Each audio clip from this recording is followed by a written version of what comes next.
네, 오늘 본문은 우리 출애굽기부터 같이 보겠습니다. 출애굽기 25장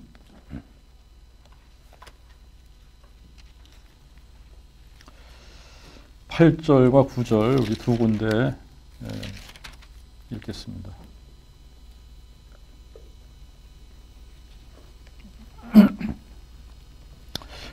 출애굽기 25장 8절 9절입니다. 8절 9절.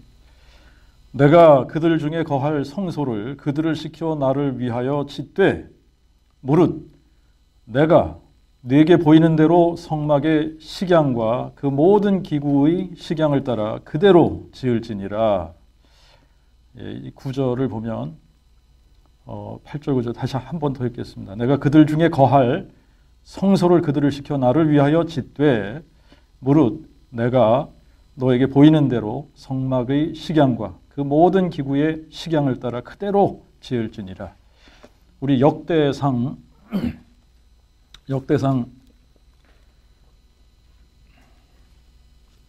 28장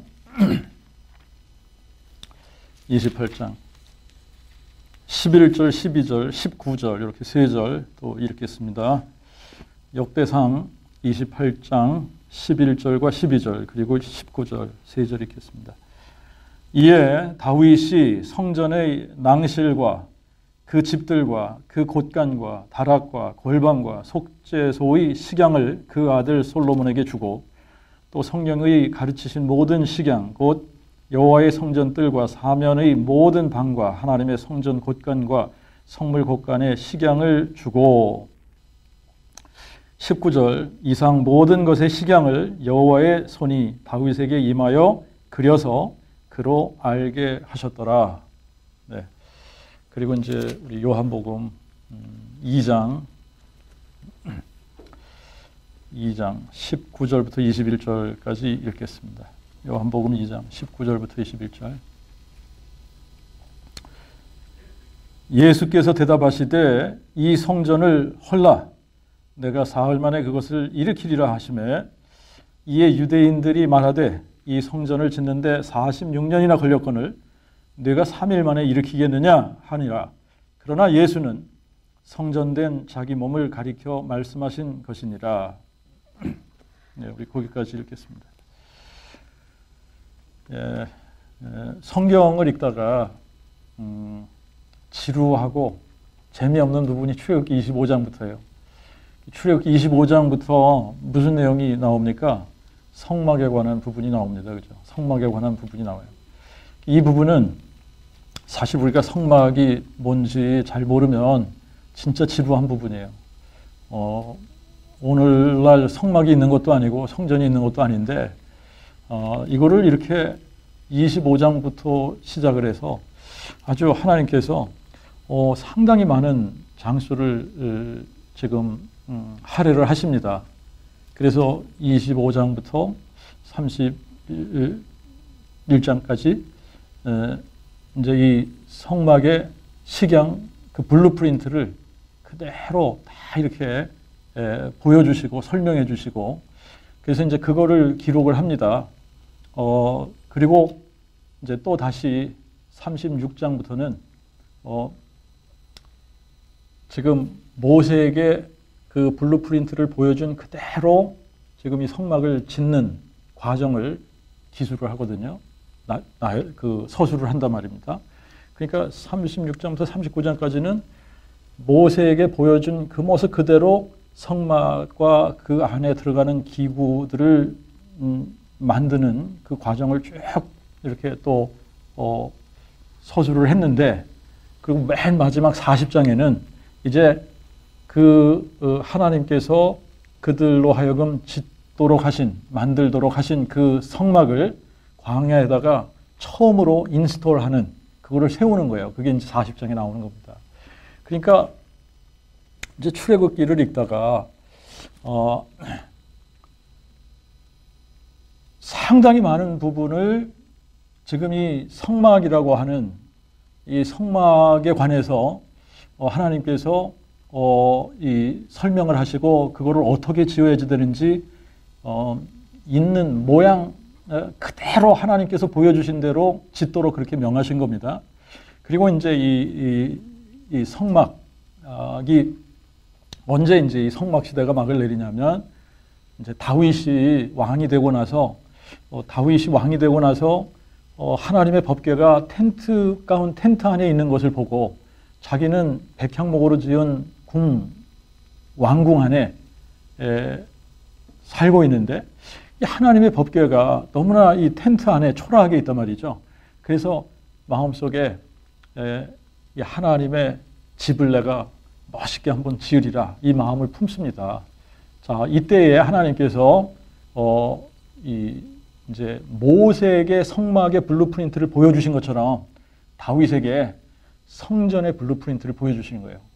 그래서 다윗이 자기가 이 받은 그 성전의 블루프린트를 자기 아들 솔로몬에게 다 가르쳐 줍니다. 그리고 이제 솔로몬이 다윗의 그 가르쳐 준 성전의 블루프린트 그대로 이제 솔로몬이 성전을 짓게 되죠. 그래서 이 성막과 성전, 이거는 우리가 구약 성경을 읽다가 보면 이스라엘 백성들의 삶의 중심에 자리 잡은 것이 뭐냐면 성막이고 성전입니다. 그래서 그들의 삶은 성막을 중심으로 살았었고, 그 다음에 성전을 중심으로 살았고 그래요. 그래서 오늘 이제 제목은 성전과 그 복음이에요. 성전과 그 복음. 성전, 성막 이야기.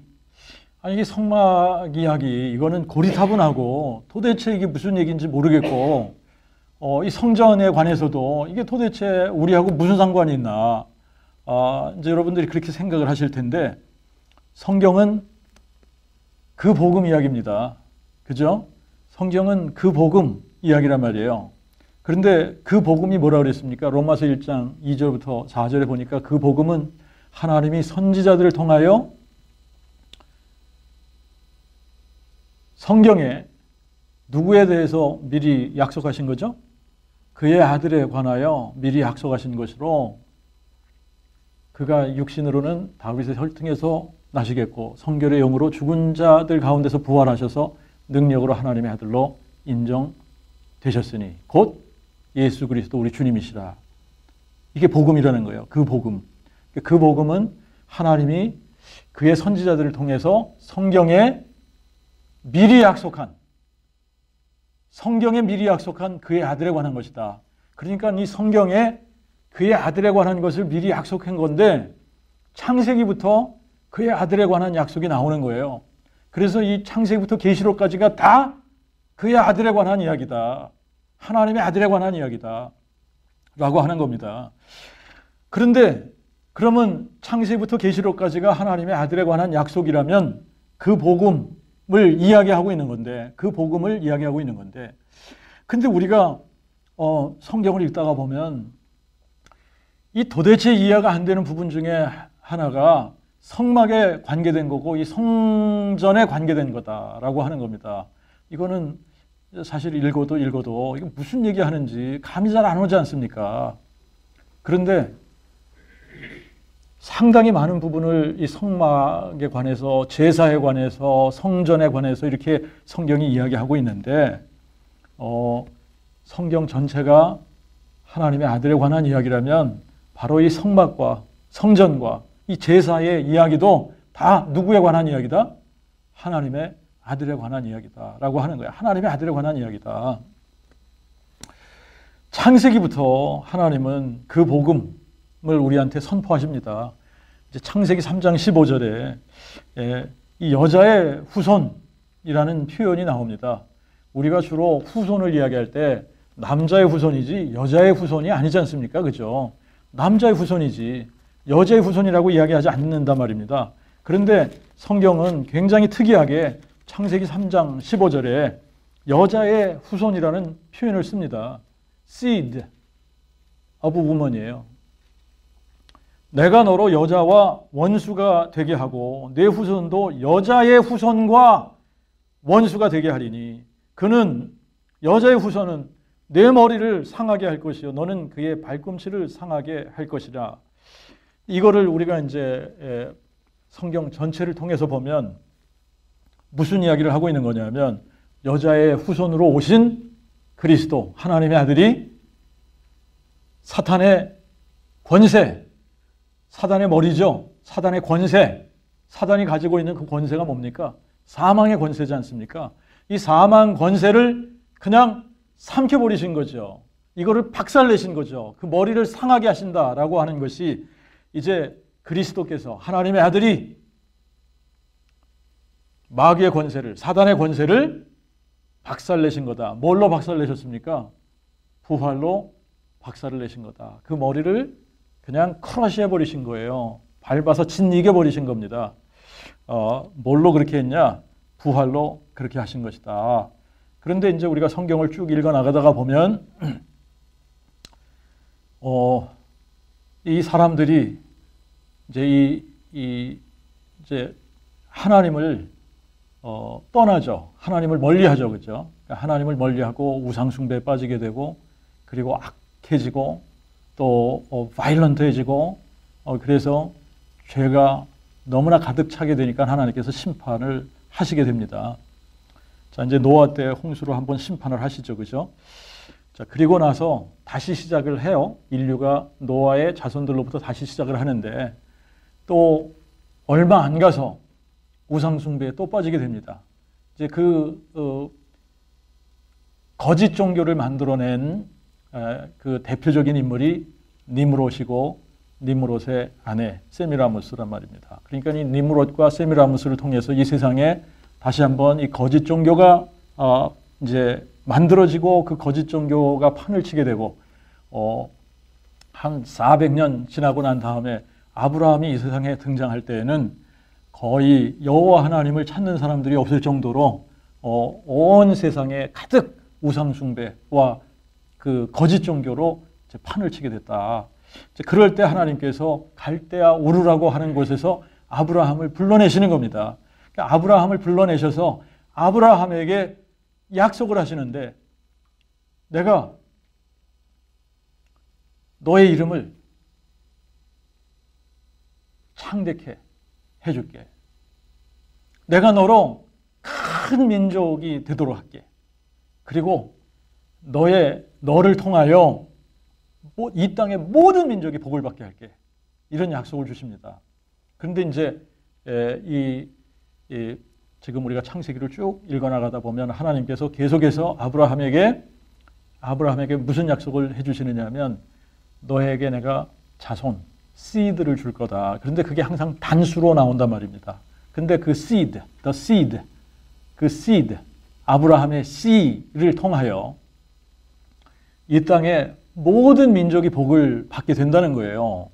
그런데 바로 그 아브라함의 그 seed가 이제 우리가 마태복음 1장에 가서 보면 1장 1절에 보면 예수 그리스도의 계보, 그러니까 누구의 seed입니까? 아브라함의 seed, 다윗의 seed, 예수 그리스도의 계보니라, 이렇게 나오거든요. 그러니까 아브라함의 자손, 다윗의 자손, 예수 그리스도, 이렇게 나오는 거예요. 자, 그러니까 이제 그 하나님의 아들에 관한 약속이 아브라함에게 약속을 해 주심으로 말미암아 아브라함의 자손으로 하나님의 아들이 등장을 한다, 이 얘기 아닙니까? 그 얘기예요. 근데 우리가 22장에 가서 보면 하나님이 이제 이 아브라함에게 아주 이상한 요구를 하시는 거예요. 이상한 요구를 하시는데, 아브라함에게 100세에 선물로 주신 그 아브라함의 씨드가 있었죠. 이삭이죠. 아브라함의 아들 이삭. 100세에 낳은 이삭. 그 이삭을 내가 너에게 지시하는 땅, 모리아 땅으로 가서 내가 너에게 지시하는 한 산, 거기에 올라가서 거기서 이삭을 번제로, 태움제로 드려라 라고 하는 겁니다. 자, 그래서 22장에 이제 아브라함이 이삭을 번제로 이제 드리기 위해서 그 모리아 땅으로 가고, 거기서 이제 여호와 이레, 하나님께서 이 산에서 보이시리라 라고 하는 이름을 거기다 짓게 됩니다. 그리고 이게 상징적입니다만 아브라함은 이삭을 번제로 드리고 다시 얻은 것이 되고, 이때부터 시작해서 여호와 하나님, 아브라함의 하나님은 죽은 자를 살리시는 하나님으로 전해지기 시작을 하는 거예요. 그래서 아브라함의 하나님, 이삭의 하나님, 야곱의 하나님은 죽은 자를 살리시는 하나님, 이 죽은 자를 살리시는 하나님으로 전해지기 시작을 하는 겁니다. 그래서 이제 이 죽은 자를 살리시는 하나님에 대한 이제 지식과 그 믿음이 아브라함의 자손들 대대로 이게 이어져 내려가야지 되는데, 모세가 등장했을 때쯤 되면 이제 이 아브라함의 자손들이 어디 가서 뭐 하고 있었죠? 애굽에 가서 종살이 하고 있었단 말입니다. 노예 생활을 하게 된단 말입니다. 자, 이때는 하나님이, 여호와 하나님이 무슨 죽은 자를 살리는 하나님, 다 잊어버리게 된 거예요. 종살이 하면서 너무나 힘들고 고된 삶을 살다가 보니까 여호와 하나님에 대한 인식이 사라져버린 겁니다. 그때에 모세가 등장을 하는 겁니다. 그렇죠? 모세가 등장을 해요. 그래서 모세에게 다시 한번 하나님께서 뭘 인식시켜 주십니까? 나는 여호와, 너희 조상의 하나님, 아브라함의 하나님, 이삭의 하나님, 야곱의 하나님이야. 죽은 자를 살리시는 하나님이라는 얘기를 하고 있는 거예요. 죽은 자를 살리는 하나님이다. 자, 그런데 하나님이 죽은 자를 살리는 능력을 가진 전능자 하나님이다. 이거를 이스라엘 백성들에게 보여주시기 위해서 10가지 재앙 외에 이제 이 이스라엘 백성들을 출애굽시키면서 어떤 기적을 베푸십니까? 홍해를 갈르시잖아요. 홍해를 쫙 갈르시고 이스라엘 백성들은 홍해를 마른 땅 건너듯이 건너게 하시고, 그 뒤를 애굽의 군대가 쫓아오는데 애굽의 군대는 어떻게 합니까? 홍해에 그 갈라진 물을 다시 합쳐서 거기서 완전히 다 수장을 시켜버린단 말입니다.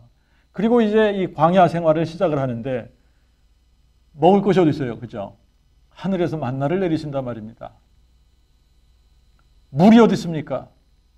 반석을 쳐서 물을 하수처럼, 강물처럼 쏟아 주시는 거예요.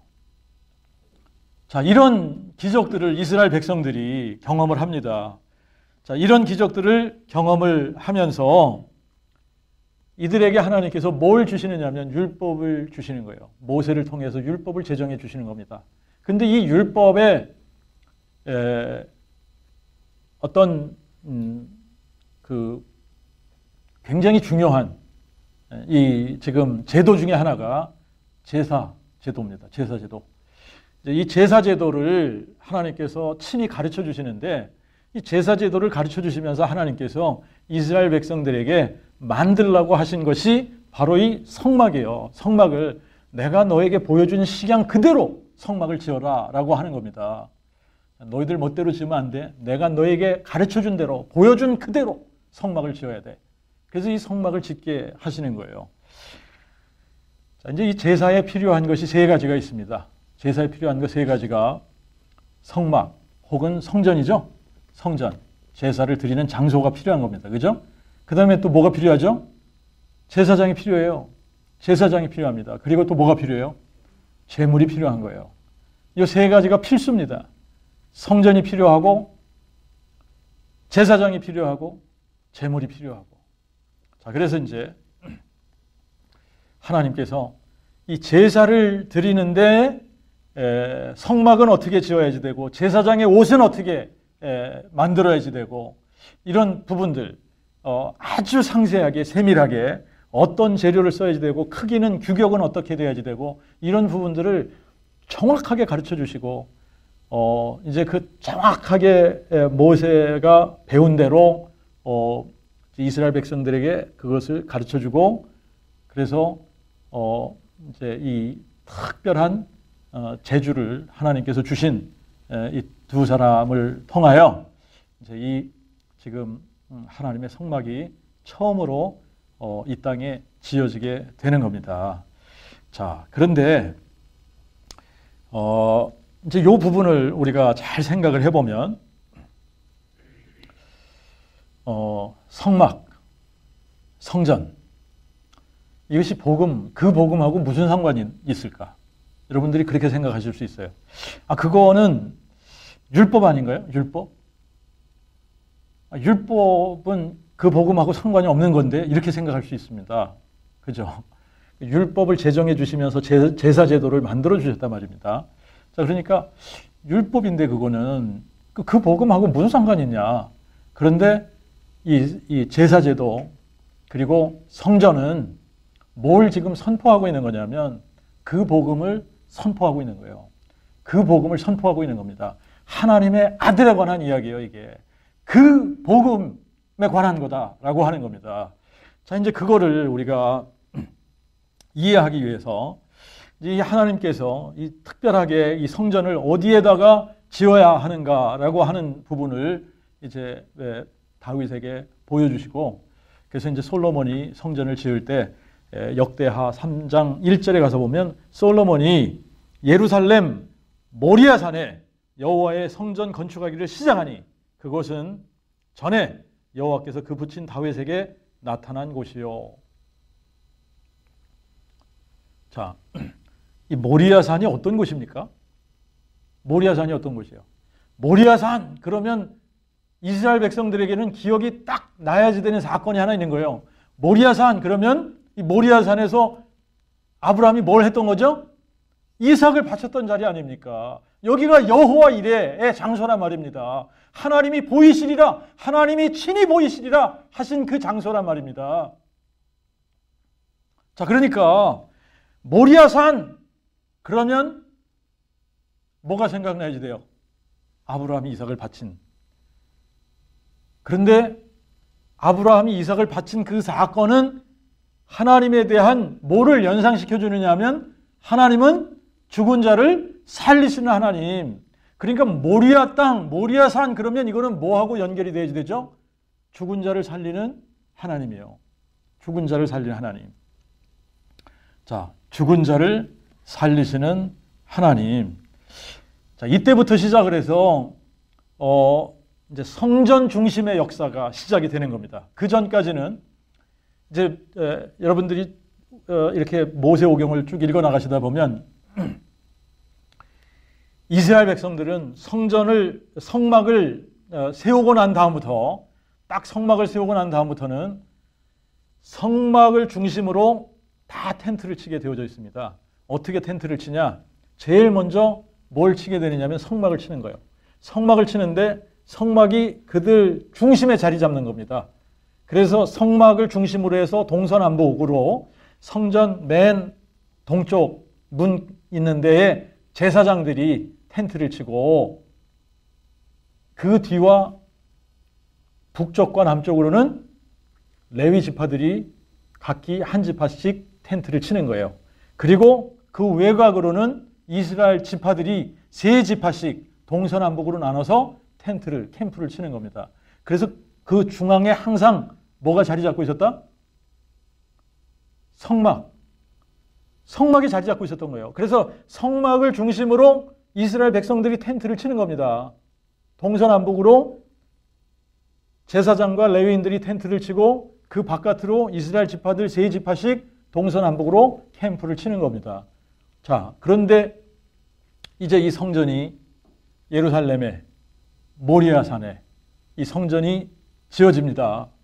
그리고 하나님께서 이스라엘 백성들에게 이렇게 말씀을 하시죠. 매년 3번씩 모든 이스라엘 백성들이 절기를 지키기 위해서 어디를 찾아와야 되죠? 예루살렘 성전에 와야지 되는 거예요. 그리고 제사를 드리려면 어디로 오라는 거죠? 예루살렘 성전으로 오라는 겁니다. 자, 그러니까 이 성전, 이스라엘 백성들에게는 성전 중심의 삶, 이거는 성전은 이스라엘 백성들에게 떼어놓을 수 없는 아주 그들 중심에 자리 잡은 건물이 성전이에요. 성전. 자, 그런데 성전이 그러면 그 복음하고 무슨 상관이 있는 겁니까? 이거는 율법 같은데 그런데 구약을 읽다 보면 하나님이 성전에 굉장히 많은 집착을 가지시고 계시다라고 하는 것을 여러분들이 이해할 수가 있습니다. 하나님이 굉장히 성전에 집중하고 계신다. 성전에 집착을 하신다. 그리고 이스라엘 민족으로 하여금 성막 중심의 삶을 살게 하시고 또 성전이 지어졌을 때는 성전 중심의 삶을 살게 하셨다라고 하는 거예요. 그 답이 요한복음 2장에 우리가 읽었습니다만 19절, 20절, 21절에 이렇게 나옵니다. 예수께서 대답하시되 이 성전을 헐라 내가 사흘 만에 그것을 일으키리라 하시매 유대인들이 말하되 아니 이 성전을 짓는데 46년이나 걸렸는데 네가 3일 만에 일으키겠느냐. 예수님은 성전된 자기 몸을 가리켜 말씀하신 것이니라. 자, 그러면 이제 이 제사제도 성전이라고 하는 것은 예언이긴 한데 이 예언이라고 하는 것이 말로써 하는 예언이 있어요. 그죠? 또 말을 동원하지 않고 모형적으로 하는 예언이 있습니다. 시각적인 예언이에요. 바로 이 제사제도, 성전, 이것이 바로 모형으로 시각적으로 예언을 해주는 거예요. 자, 그러니까 성전과 이 성전에 관계된 모든 기물들은 뭘 지금 예표하고 있었느냐? 뭘 시각적으로 예언하고 있었느냐? 성전은 뭘 예표하는 거죠? 하나님의 아들의 육체, 몸을 예표하고 있었다라고 하는 겁니다. 성전이 뭘 예표하고 있었다고요? 그리스도의 뭘 예표하고 있었어요? 몸이잖아요. 육체. 자, 그러면 이거는 다시 말하면 뭘 지금 성전을 지으라고 성막을 지으라고 하실 때에는 그 뭘 지금 이스라엘 백성들에게 가르쳐 주신 거냐면 성막이 뭘 레프레젠트한 거냐? 성막이 뭘 상징적으로 시각적으로 보여준 거냐? 하나님이 사람이 되실 것을 시각적으로 보여준 거다라고 하는 겁니다. 하나님이 육체가 되실 것을 시각적으로 보여주고 계셨던 거예요. 자, 그래서 이제 이 요한복음 1장 14절입니다. 14절. 말씀이 육신이 되어 우리 가운데 거하심에 라고 하는 것이 바로 그 표현이에요. 하나님이 육신이 되어서 dwelt among us. 이제 다른 이제 번역에서는 pitch the tent among us 이렇게 번역을 한 데도 있고 tabernacled among us 이렇게 번역을 한 데도 있습니다. 하나님께서 자기의 장막을 우리 가운데 세우시겠다라고 하는 거잖아요. 그죠? 자, 성전이 뭘 예표하고 있었느냐? 성전이 가리키는 것이 뭘 시각적으로 가리키고 있었느냐? 하나님이 사람 되실 것을 시각적으로 보여주는 것이었다. 그러면 하나님께서 사람이 되셔서 행하실 일들에 대한 것을 시각적으로 보여준 것이 이 성전에 있는 모든 기물들인 거예요. 그래서 이 성전의 기물들은 하나님이 사람 되셔서 그분이 친히 우리를 위하여 행하실 일들에 대해서 시각적인 표현으로 상징적으로 우리들에게 예언해 주고 있었던 것이다. 그래서 이 성전에 관한 성막에 관한 이 모든 것은 이게 어떻게 복음이 되냐? 복음의 내용이 뭐라 그랬어요? 하나님이 그의 선지자들 통하여 성경에 미리 약속하신 그의 아들에 관한 것으로 그가 육체로는 다윗의 혈통으로 오신다. 그리고 그가 죽은 자 가운데서 부활하셔서 능력으로 하나님의 아들로 인정이 되시겠다. 라고 하는 거잖아요. 그죠? 하나님의 아들에 관한 것인데 가장 이게 중요한 약속이 두 가지입니다. 하나는 그분이 사람 되시겠다는 거 아니에요. 육체로 오시겠다는 얘기 아닙니까? 육체로 오실 때 다윗의 혈통으로 오신다. 그가 육체가 되신다. 그게 성전 자체가 우리에게 예표하고 있는 것입니다. 하나님이 육체가 되시겠다는 얘기예요. 하나님이 우리와 함께 텐트를 치시겠다. 그분이 우리 가운데 장막을 치고 거하시겠다. 사람으로 오시겠다. 그리고 그분이 우리를 위해서 이 속죄의 제사를 드리시는 겁니다. 이 속죄 제사를 드려서 그분으로만 우리가 뭘 얻어요? 구원을 받는 거예요. 그죠? 근데 이거를 그분이 육체가 되셔서 그분이 친히 다 이루시겠다는 거예요. 그러니까 우리가 할 일이 있어요, 없어요? 우리가 할 일은 없는 거예요. 우리가 할 일은 딱 하나 있는데, 그분이 죽은 자를 살리시는 하나님이시구나. 이거 하나만 믿으면 되는 겁니다. 이거 하나만 믿으면 그분이 하신 모든 일이 그냥 우리에게 적용이 되는 거예요. 자, 그런데 그분이 오셔서 다 하시겠다. 처음부터 끝까지 하나에서 열까지 그분이 다 하시겠다는 얘기예요. 하나님이 사람이 되셨어요. 그죠? 그래서 그분이 성전이 되시는 겁니다. 성전. 그래서 자기 몸이 성전이 되시는 거예요. 그런데 제사를 드리기 위해서 필요한 것이 세 가지라 그랬잖아요. 그죠? 이 세 가지가 뭐라 그랬죠? 성전과 제사장과 제물이라 그랬잖아요. 그죠? 그런데 이분이 육체가 되시면서 성전만 되신 것이 아니라 그분 자신이 우리의 대제사장이 되시는 거 아닙니까? 대제사장이 되신 거예요. 자, 그 대제사장이 되셨어요. 그리고 대제사장만 되시는 것이 아니라 제사를 드리기 위해서는 흠이 없는 제물을 드려야 되는 겁니다. 근데 이 흠이 없는 제물도 모형, 시각적인 예언이에요. 흠이 없는 제물로 오실 하나님의 아들에 관한 이야기입니다. 그래서 이 하나님의 아들이 흠이 없는 제물로 우리를 위해서 속죄의 제물로 드려지시는 거예요.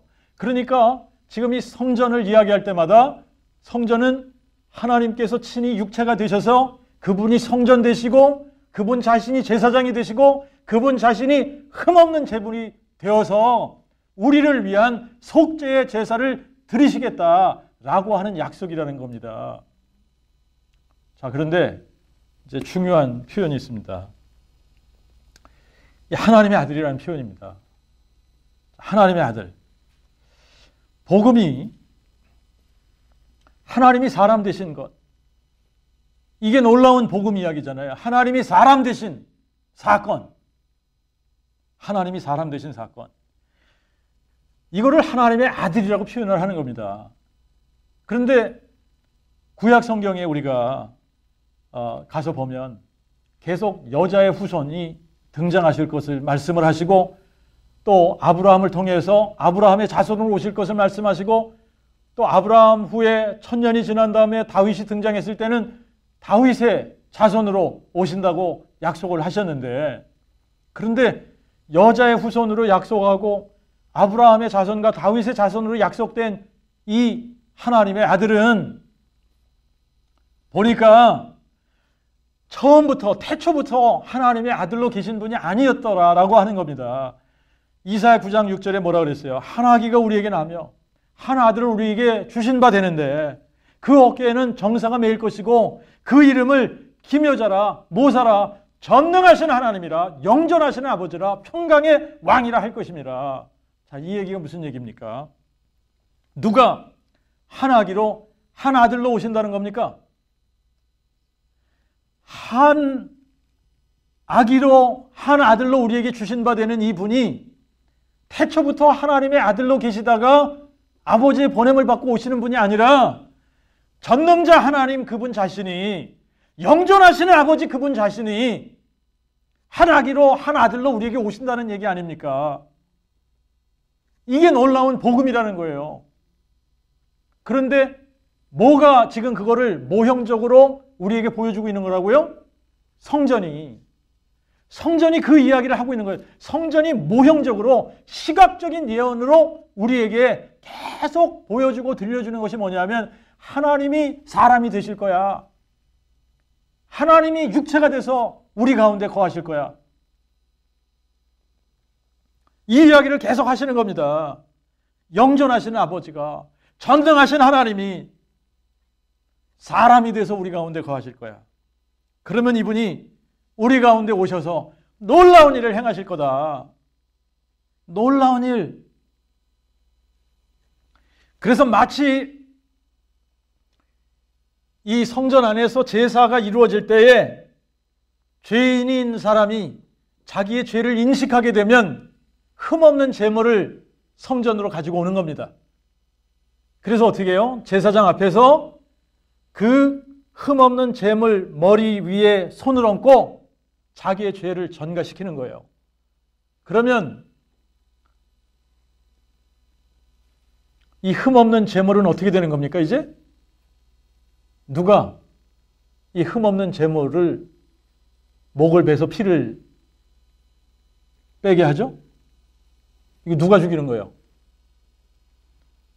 죄인이 죽이는 거예요, 죄인이. 이 제물을 가지고 온 그 사람이 제물을 죽이는 겁니다. 피를 받아서 뿌리는 사람은 제사장이지만 제물을 죽이고 가죽을 벗기고 각을 뜨고 하는 이 일은 다 죄인이 하는 겁니다.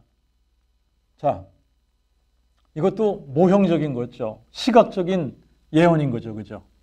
우리가 흠없는 제물로 오신 그분을 어떻게 해야 되는 거예요? 십자가에 못 박아 죽여야 되는 거예요. 그래서 어떻게 돼요? 그 피를 번제단 주변에 뿌리고, 그리고 그 제물은 그 번제단 위에 올려져서 완전히 태워버리는 겁니다. 뭘 지금 모형적으로 보여주시는 겁니까? 시각적으로 뭘 지금 예언하고 있는 겁니까? 하나님이 사람이 돼서 우리 죄를 위하여 그분이 대신 죽으셔서 우리의 죄의 문제를 완전히 제거해 버리시는 거예요. 완전히 태워버리는 겁니다. 완전히 없애버리는 겁니다. 그리고 그분이 흘려주신 그 피는 우리를 살리는 생명의 피가 되는 거예요. 자, 그리고 번제단을 이렇게 지나서 올라가면 뭐가 있느냐면 물두멍이 있는 거예요. 물두멍. 이 물두멍에서는 제사장들이 이 손과 발을 씻는 겁니다. 자, 여러분, 요한복음 13장에 예수님께서 대야에다 물을 받아서 제자들의 발을 씻기시죠? 베드로가 전체를 씻겨달라고 그러니까 예수님께서 하신 말씀이 뭐예요? 목욕을 한 사람에게는 몸 전체를 다시 씻을 필요가 없다. 그냥 발만 씻으면 되는 거야. 여러분, 일단 우리가 죄 문제가 해결된 사람들은 하나님께서 우리가 또 실수하고 넘어지면 그분이 친히 뭐 해주시는 거죠? 우리의 불의를 씻어주시는 거예요. 우리의 발을 씻어주시는 거예요. 자, 그렇게 이제 죄의 문제가 해결된 이 사람들이 들어갈 수 있는 데가 어디입니까? 성소에 들어가는 거예요. 성소에. 성소에 들어가면 오른쪽에 떡상이 있고 왼쪽에 금촛대가 있고 마주 보는데 향단이 있습니다. 떡상이 뭘 상징적으로 우리에게 가르쳐 주는 겁니까? 그분이 우리에게 생명의 떡으로 오셨다는 거예요. 우리에게 생명의 말씀을 공급하시는 분이에요. 금촛대는 뭘? 그분이 세상의 빛이잖아요. 그죠? 그분이 우리를 빛으로 인도하시는 분 아닙니까? 그리고 향단이 있습니다. 그 향단에 향을 피워야 그게 향기로운 제사가 되잖아요. 그죠? 그분이야말로 우리를 위한 향기로운 냄새인 거예요. 자, 그리고 휘장이 있어요. 휘장이 지성소와 성소를 이렇게 가리고 있습니다. 그런데 예수님이 운명하실 때 이 지성소와 성소를 가리고 있던 이 휘장이 위에서부터 아래로 쫙 갈라졌어요. 그죠? 이게 어느 정도 그 튼튼한 거냐 하면 양쪽에서 황소들이 잡아 당겨도 찢어지지 않는 그 정도로 튼튼한 건데 예수님이 운명하시는 순간 이 지성소와 성소를 구분하고 있던 휘장이 위에서부터 아래로 갈라진 거예요. 그래서 이제 성소와 지성소의 구분이 없어지면서 사람들이 어디에 들어갈 수 있게 되죠? 지성소에 들어갈 수 있게 되는 거예요. 이것이 가려져 있을 때는 아무도 지성소에 들어갈 수 없잖아요. 지성소가 뭘 상징하고 있었습니까? 하나님의 임재. 거기는 뭐가 있었어요? 법궤가 있었고 그 법궤를 씌운 자가 덮고 있었고 그 법궤 안에는 뭐가 있었습니까? 십계명이 들어 있었습니다.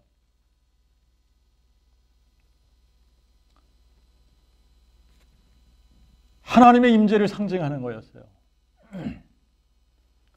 자, 이것이 하나님이 사람 되셔서 우리 가운데 거하시면서 하나님께서 이루시겠다고 시각적으로 보여주시는 그 복음 이야기인데, 여기서 중요한 것이 바로 이겁니다. 이 성전이 허물어져야지 된다는 이야기예요. 자, 그래서 예수님께서 뭐라 그러냐면 이 성전을 헐어버려라. 성전을 헐라라고 하는 겁니다. 성전을 헐어! 그러면 내가 사흘 만에 그것을 일으킬게. 자, 이 부분이 중요한 부분이에요. 이 부분이 중요한 부분인데, 여러분 보세요. 이 성전을 헐라라고 하는 것은 너희들이 나를 십자가에 못 박아 죽여라 이 얘기죠? 맞아요, 틀려요? 너희들이 나를 죽여. 내가 사흘 만에 그것을 일으키리라. 그러면 내가 사흘 만에 다시 일어날게. 이 얘기 맞죠? 맞아요, 틀려요? 여러분, 이게 확실해야지 돼. 자, 지금 보세요. 이 성전을 헐라. 성전을 헐어야지 되는 거예요. 성전을 헐어. 너희가 나를 죽여. 그러면 내가 사흘 만에 다시 일어날게.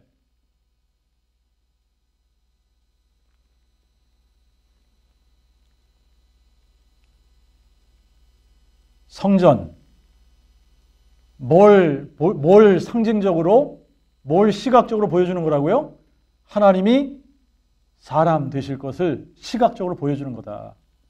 그런데 이 성전이 어떻게 되어야 된다고요? 허물어져야 된다고요. 자, 여러분, 그 복음이 뭐예요? 그분이 육체로 오셨어요. 그분이 육체로 오셔서 어떻게 해야 되는 거죠? 죽으시고 부활하셔야 되는 거예요. 그게 성경에 미리 약속한 하나님의 아들에 관한 약속이란 말입니다. 그분이 육체로 오시고 그분이 죽으시고 다시 부활하셔야 되는 거예요. 이게 하나님의 아들에 관한 성경의 약속이란 얘기입니다. 그것이 시각적으로 뭘로 보여졌냐? 성전으로 보여졌습니다. 근데 이 성전을 헐어버리라는 겁니다. 근데 지금 성전을 헐어버리라는 것이 뭘 지금 이렇게 뭘 상징하고 있는 거죠? 그리스도가 죽으셔야 되는 거예요. 십자가에 죽으셔야 되는 겁니다. 성전이 헐라는 거예요. 십자가의 죽음은 성전이 어떻게 된 거죠? 허물어진 거죠? 자, 여기서 여러분들이 캐치하셔야 돼요. 복음이 십자가에 포커스 될 수 없다는 얘기예요. 성전이 허물어진 게 복음이 될 수 없다는 얘기입니다. 성전이 허물어져야지 돼요. 성전을 허물어! 그러면 내가 사흘 만에 다시 일으킬게. 이게 부활이잖아요. 성전을 허무는 것이 복음이 아니라 허물어진 성전을 어떻게 하는 게 복음이죠? 사흘 만에 일으키는 거예요. 그런데 우리가 지금 뭐에다가 포커스를 맞추는 겁니까? 허물어진 성전! 허물어진 성전? 그걸 계속 허물어진 성전을 얘기해봤자 거기서는 능력이 안 나타나잖아요. 허물어진 성전. 여러분, 성전을 허물라. 성전 허무는 거를 우리가 뭐하고 연결시켜야 된다 그랬죠? 그리스도의 십자가의 죽음이잖아요. 확실하죠? 그리스도가 십자가에 죽으시는 게 성전을 허무는 거죠? 사흘 만에 다시 일으키는 게 뭐예요? 부활이죠. 뭐가 복음입니까? 성전을 허무는 게 복음입니까? 성전을 허물었더니 그분이 친히 사흘 만에 다시 허물어진 성전을 일으켜 세우는 게 복음입니까? 어떤 게 복음이에요?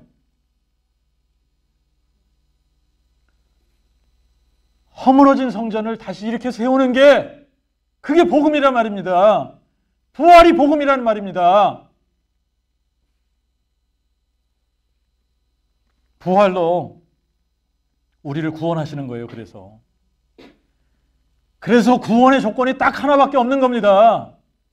하나님이 그를 죽은 자 가운데서 살리신 것을 내 마음에 믿으면 구원을 받으리니. 근데 신기할 정도로 지금 사람들이 그거를 이해를 못하고 있는 거예요. 여러분,